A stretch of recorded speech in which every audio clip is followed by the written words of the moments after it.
ഇസ്രായേലിൻ നാഥനായി വാഴുമേക ദൈവം, സത്യജീവമാർഗമാണ് ദൈവം. വർദ്ധ്യനായി ഭൂമിയിൽ പിറന്ന സ്നേഹ ദൈവം,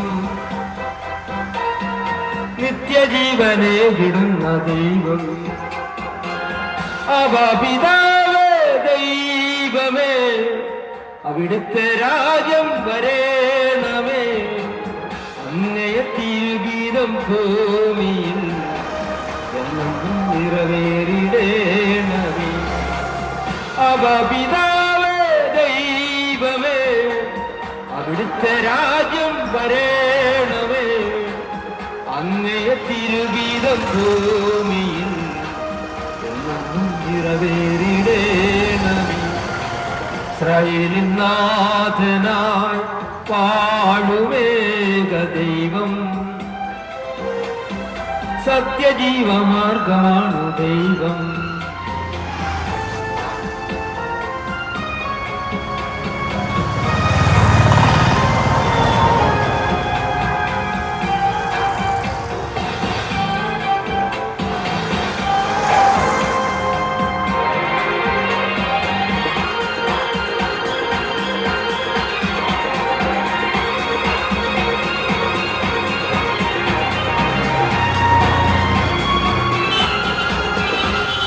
ചെങ്കടൽ നീ അന്ന് സാധനിച്ചു, മരുവിൽ മക്കൾക്കു മന്ന പൊഴിച്ചു.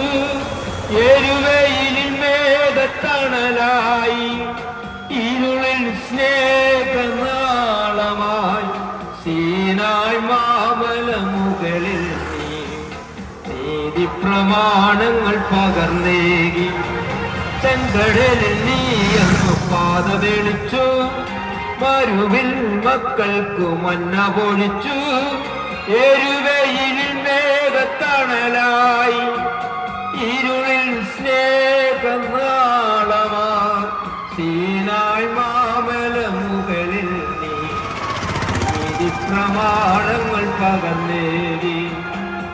അവാപിതാവേ ദൈവമേ, അവിടുത്തെ രാജ്യം വരേണമേ, അങ്ങയെ തിരുഗീതം ഭൂമിയിൽ എന്നും നിറവേറിടേണമേ. ഇസ്രായേലിൻ നാഥനായി വാഴുമേക ദൈവം, സത്യജീവമാർഗമാണ് ദൈവം.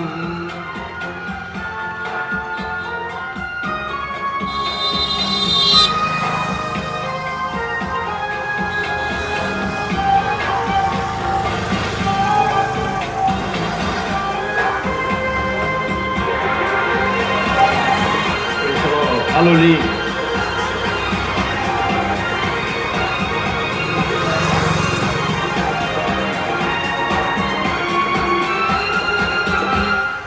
മനുജന ഭൂമിയിൽ അവതരിച്ചു, മഹിമയിൽ ജീവൻ ബലി കഴിച്ചു. തിരുനിണവും ദിവ്യഭോജ്യവുമായി ഈ ഉലകത്തിൻ ജീവനായി, വഴിയും സത്യവുമായവനെ നിൻ തിരുനാമം വാഴ്ത്തും. മനുജന ഭൂമിയിൽ അവതരിച്ചു, മഹിമയിൽ ജീവൻ ബലി കഴിച്ചു. തിരുനിണവും ദിവ്യഭോജ്യവുമായി ഈ ഉലകത്തിൻ ജീവനായി, വഴിയും സത്യവുമായവനെ തിരുനാമം വാഴ്ത്തുന്നു. ഇസ്രായേലിൻ നാഥനായി വാഴുമേക ദൈവം, സത്യജീവമാർഗമാണ് ദൈവം. മർത്യനായി ഭൂമിയിൽ പിറന്ന സ്നേഹ ദൈവം, നിത്യജീവനെ വിടുന്ന ദൈവം. അവാപിതാവേ ദൈവമേ, അവിടുത്തെ രാജ്യം വരേണമേ, അങ്ങേ തിരുഗീതം ഭൂമിയിൽ നിറവേറിടേണമേ.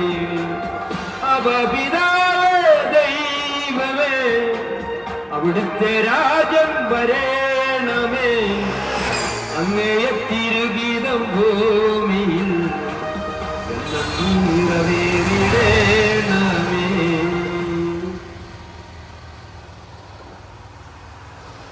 വളരെ പ്രശാന്തസുന്ദരമായ ഈ പ്രഭാതത്തില് ഞങ്ങളുടെ ഈ ശബ്ദസീമയിൽ ഞങ്ങളെ ശ്രമിക്കുന്ന എല്ലാ മാന്യ സഹോദരങ്ങൾക്കും സ്നേഹനിധികളായ മാതാപിതാക്കൾ, കുഞ്ഞുങ്ങൾ, പ്രായമായവർ, പ്രിയമുള്ള എല്ലാവരും, വ്യാപാര സ്ഥാപനങ്ങളിലായിരിക്കുന്നവർ, ഈ തെരുവോരങ്ങളിൽ ജീവിതയാത്രയിൽ സ്വന്തം പ്രതികൂലങ്ങളുടെ നടുവിൽ, പ്രതിസന്ധികളുടെ നടുവിൽ, കണ്ണുനീരോടെയും വിഷമത്തോടെയും മനോഭാരത്തോടെയൊക്കെ നടന്നു നീങ്ങുന്ന പ്രിയമുള്ളവർ എല്ലാവരെയും ഈ സമയം ക്രിസ്തു യേശുവിൽ ഞങ്ങൾ സ്വാഗതം ചെയ്യുകയാണ്.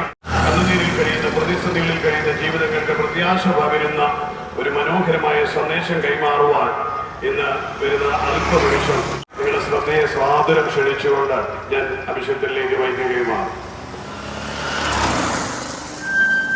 കർത്താവിൻ്റെ ധന്യമുള്ള നാമം വാഴ്ത്തപ്പെടുമാറാകട്ടെ.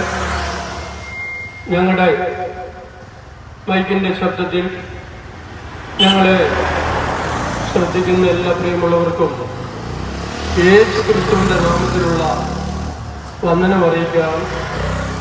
പ്രിയമുള്ളവരെ, നിങ്ങളുടെ ഈ വഴിയോരങ്ങളിലൊക്കെ പലരും വന്ന് സുവിശേഷം അറിയിക്കുന്നുണ്ടാകാം.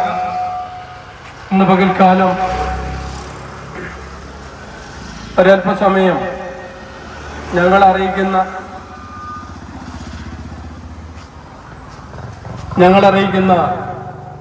ദൈവത്തിൻ്റെ വചനത്തിൻ്റെ കേൾവി നിങ്ങൾക്ക് എല്ലാവർക്കും അനുഗ്രഹമായി തീരട്ടെ. ഞങ്ങൾ ഈ വഴിയോരങ്ങളിൽ വന്ന് പ്രസംഗിക്കുന്നത് സുവിശേഷമാണ്. ഒരുപക്ഷെ മറ്റ് പലതും പ്രസംഗിക്കുന്നുണ്ടാകാം. ഞങ്ങൾ അറിയിക്കുന്നത് യേശു ക്രിസ്തുവിൻ്റെ സുവിശേഷം.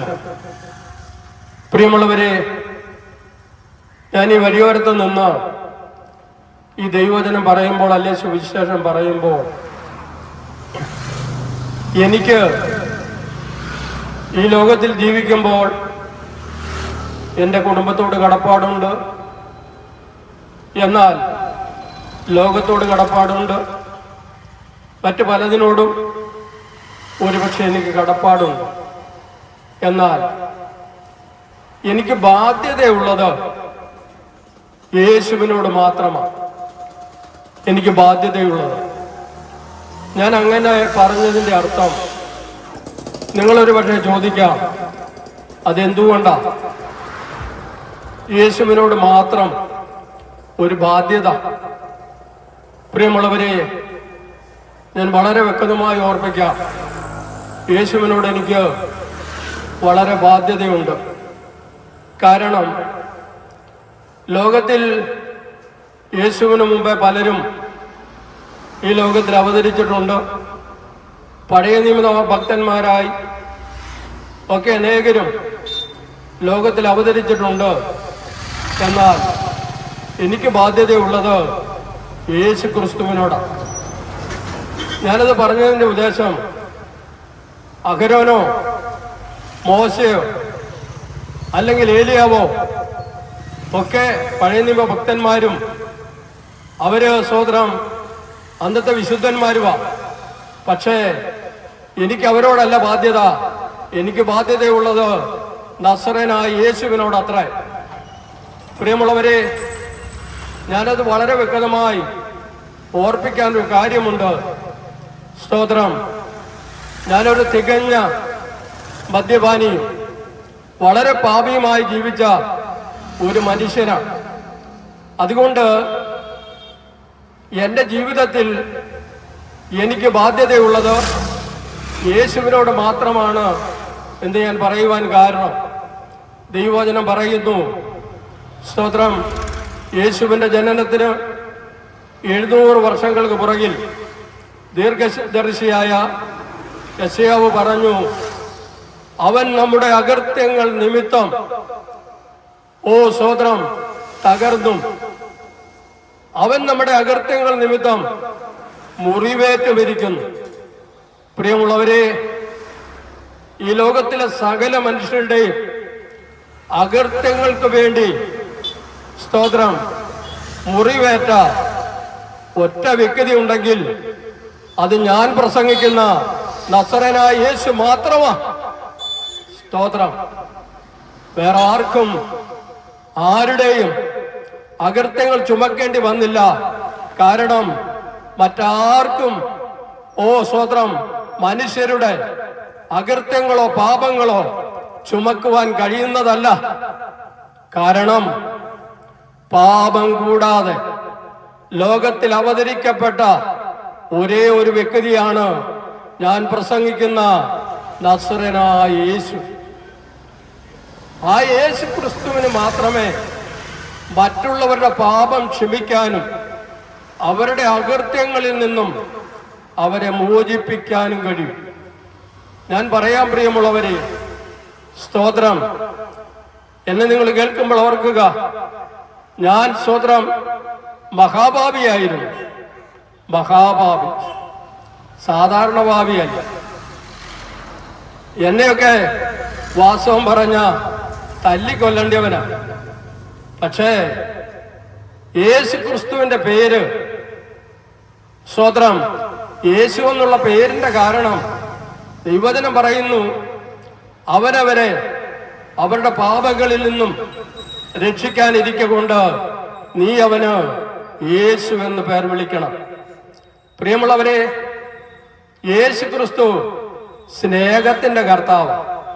സ്നേഹത്തിന്റെ കർത്താവ്. ഇത്രയും സ്നേഹിക്കുന്ന ഒരു ദൈവം, അത് പറഞ്ഞാൽ നാവ് കൊണ്ട് വർണ്ണിക്കാൻ പോലും പറ്റാത്തതുപോലെയുള്ള സ്നേഹമാണ് യേശുവിന്റെ സ്നേഹം. പ്രിയമുള്ളവരെ, ഇന്ന് പകൽക്കാലം ഓർക്കണമേ, യേശു ക്രിസ്തു ഈ ലോകത്തിൽ ജനിച്ച് സ്തോത്രം വളർത്തപ്പെടുമ്പോൾ തൻ്റെ 12-ാമത്തെ വയസ്സിൽ താൻ സ്തോത്രം തൻ്റെ പിതാവിൻ്റെ പീഠത്തിലിരുന്ന് ന്യായശാസ്ത്രിമാരോടും പരീശന്മാരോടും തർക്കിക്കുമ്പോൾ തനിക്കറിയാം താൻ ഏറ്റെടുത്തിരിക്കുന്ന ദൗത്യം എത്ര ഭയങ്കരമാണ്. ഞാൻ പറഞ്ഞത് പ്രിയമുള്ളവരെ, യേശു ക്രിസ്തു, ദൈവത്തിന്റെ വചനം പറയുന്നു, ഞങ്ങളോ ക്രൂശിക്കപ്പെട്ട ക്രിസ്തുവിനെ പ്രസംഗിക്കും. ഞങ്ങളോ ക്രൂശിക്കപ്പെട്ട ക്രിസ്തുവിനെ പ്രസംഗിക്കുന്നു. ഒരുപക്ഷെ നിങ്ങൾ ചോദിക്കാം, ഒരു ശിക്ഷാവിധിയിൽ അകപ്പെട്ട വ്യക്തിയെ വേണോ പ്രസംഗിക്കാൻ?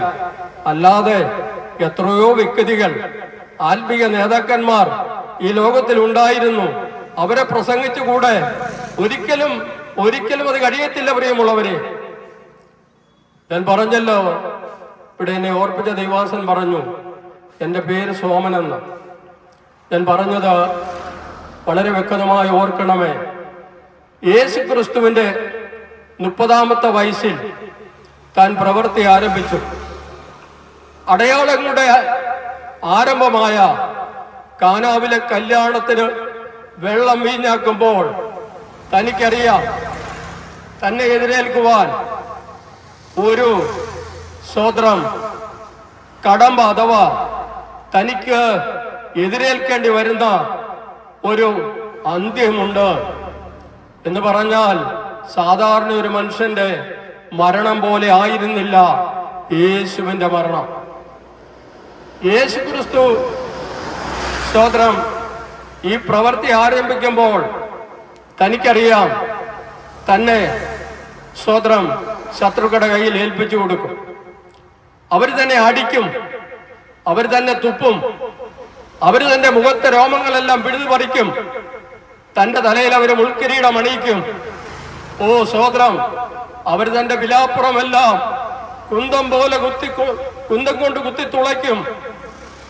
തന്റെ പുറമെല്ലാം ചാട്ടവാറുകൾ കൊണ്ട് അടിച്ച് പുറമെല്ലാം ഉടവുചാല് പോലെ തീറും.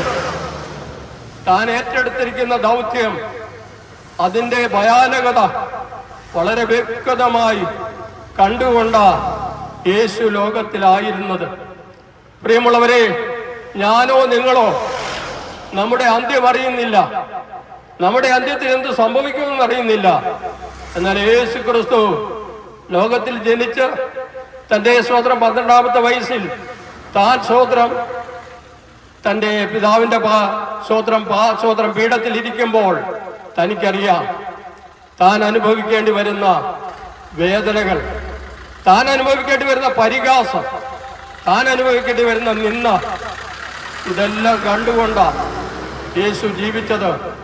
എന്നാൽ പ്രിയമുള്ളവരെ, സ്വോത്രം നൈനിലെ വിധവയുടെ ഏകമകൻ മരിച്ചപ്പോൾ മകനെ യേശു ഉയർപ്പിച്ച് തൻ്റെ വിധവയായ മാതാവിന് മടക്കി നൽകി.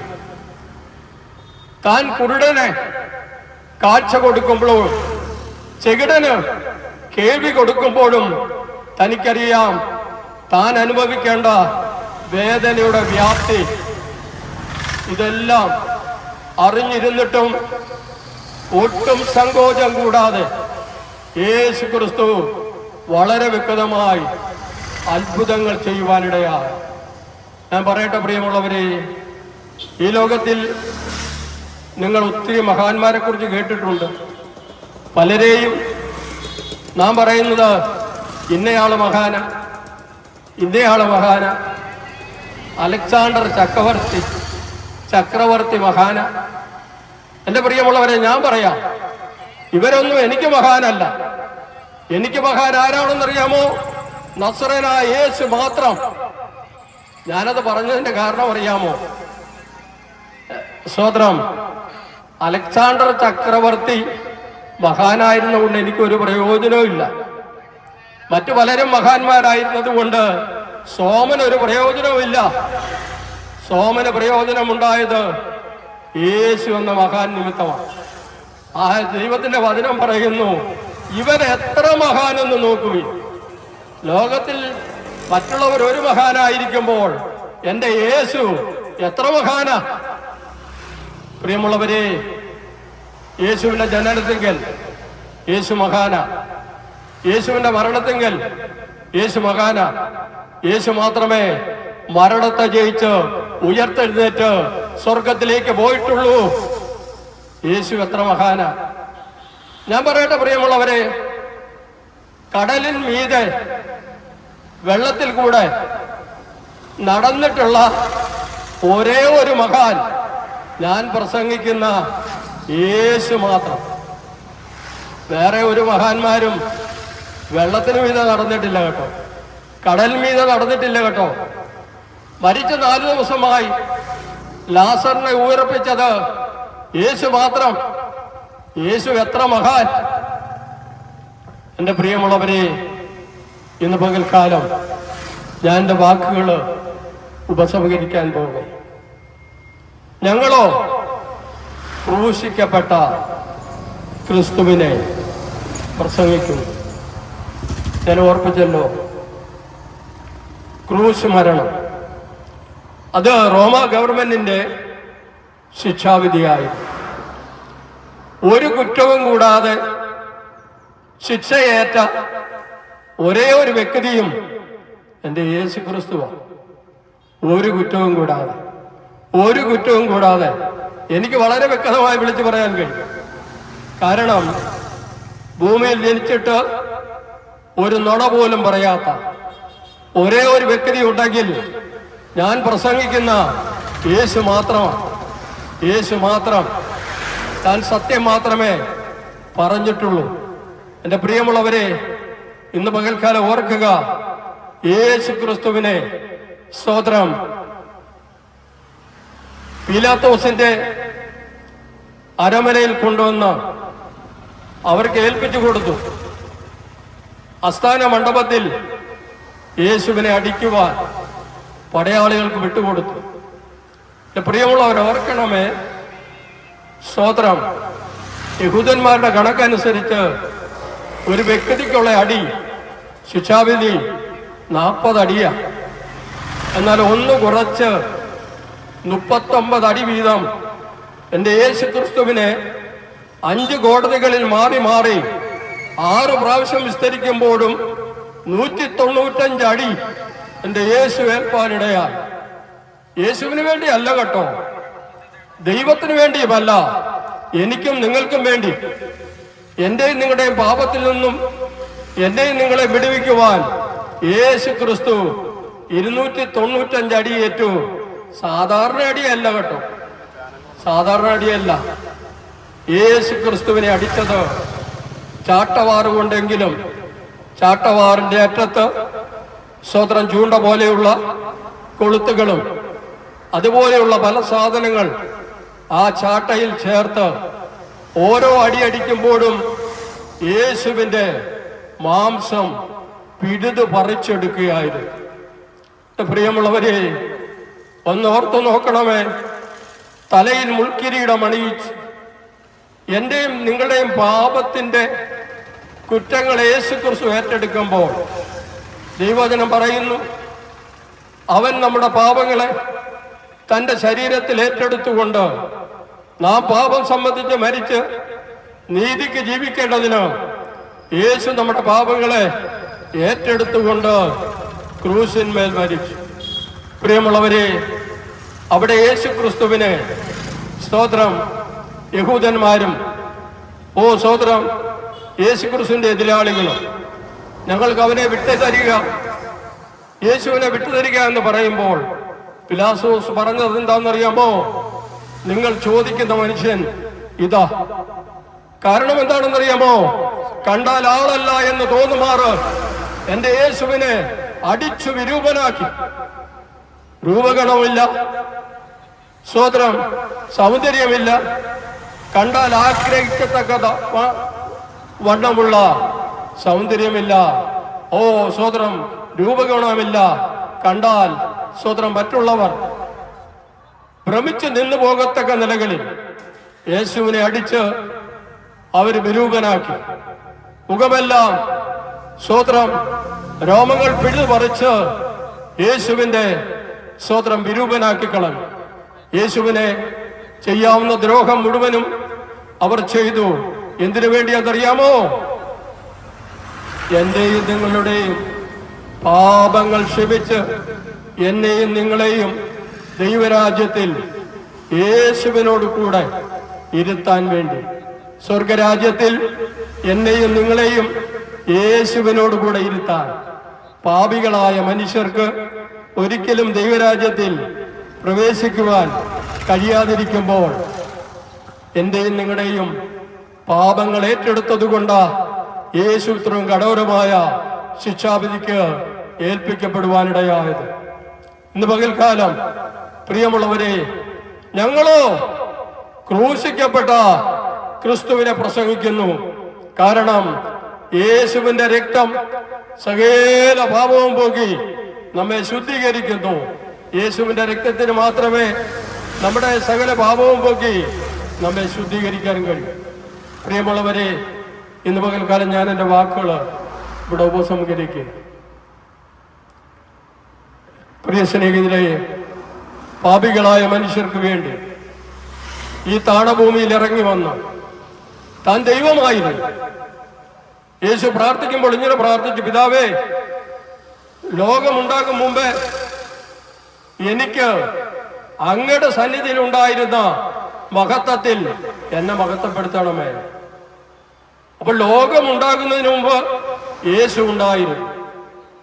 അവിടെ ദൈവത്തിന്റെ മഹത്വത്തിൽ ഇരുന്ന യേശു പാപികളായ നമുക്ക് വേണ്ടി ഈ ക്രൂശ് മരണത്തിനായി ഏൽപ്പിച്ചു കൊടുത്തു. ഈ യേശു ക്രിസ്തുവിനെ രക്ഷകനും കർത്താവും നാഥനുമായി അംഗീകരിച്ചാൽ പാപമോചനം പ്രാപിക്കും. യേശുവിനെ രക്ഷകനും കർത്താവും നാഥനുമായി എന്ന് പറഞ്ഞാൽ നിങ്ങളും ഞങ്ങളും. ഞാനൊരു മഹാപാപിയായിരുന്നു. ഞാൻ എൻ്റെ ജീവിതത്തിൽ യേശുവിനെ എൻ്റെ രക്ഷകനും കർത്താവും നാഥനുമായി ഏറ്റെടുത്ത് ദൈവത്തിൻ്റെ കൽപ്പനകൾ പ്രമാണിച്ചപ്പോൾ എൻ്റെ സകല പാപങ്ങളും ഞാൻ ചിന്തിക്കുകയായിരുന്നു.